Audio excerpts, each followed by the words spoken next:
What's up everyone, Cubeologist here, and in this video we're going to take a closer look at the new MoYu TangLong, the newest 3x3 in MoYu's series of really nice puzzles. So firstly, I would like to say that this is a sponsored review.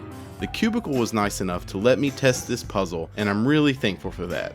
I just wanted to let you guys know that this was sponsored and I didn't actually buy this puzzle. So out of the box, the TangLong didn't have the typical MoYu scratchy feel that we're all used to. It was already really smooth and buttery feeling. It felt like it had already been lubed, but it hadn't. It was a bit slow, however, and there were some catching issues. Now, against my better judgment, I decided to use this brand new TangLong for my official solves at Slow and Steady 2015. But I did somehow manage to get a competition personal best with it, but you can see that there were slight locking issues on the G-perm there at the end. Now, after getting the puzzle home, I tried a few different ways of setting it up. First, I lubed the core with weight 5 and put weight 3 on the pieces. And that made the cube even slower than originally, so I cleaned it out. I left the weight 5 on the core though. Secondly, I used just a little bit of the weight 3 on the tracks of the puzzle, but that was still too much lube on the pieces and it didn't feel good. So lastly, I tried putting a small amount of Lubical Speedy and Maru on the pieces, and that was perfect.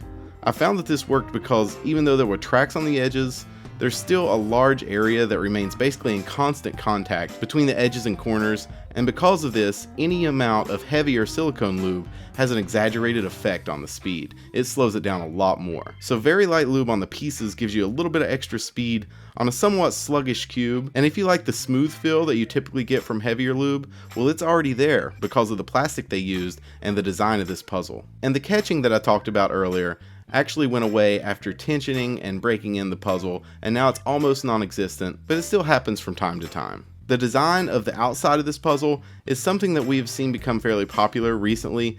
Ever since it was introduced by the Gans company on their 357, it's rounded off center pieces and the inside of the edge pieces, and that gives you good reverse corner cutting, and then squared off corners to reduce twisting.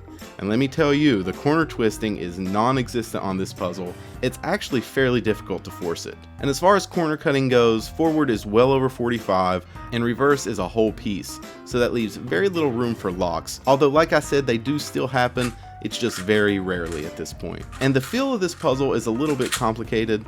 It's kind of a mix of recent cubes in my opinion. There's definitely a bit of the Gans 356 in there with the smoothness, but it's a little bit slower, and that slower speed mixed with the solid feel reminds me a lot of the Kong's Design Yue Ying, if you guys remember that cube. So overall, it's a very good puzzle as we have come to expect from MoYu, and I do like it better than the recent Hualong, but I don't know if I like it more than the Aolong version too. I will admit that after using this puzzle for the last week or so, when I change back to other 3x3s, it makes them feel a little bit blocky, and the slower speed of the TangLong is really helping my look ahead. But if you like extremely fast, kind of clicky puzzles, this is definitely not for you. So would I buy this cube knowing what I know now? Absolutely. In fact, I plan on buying a few of the different colored plastic ones that they're coming out with soon.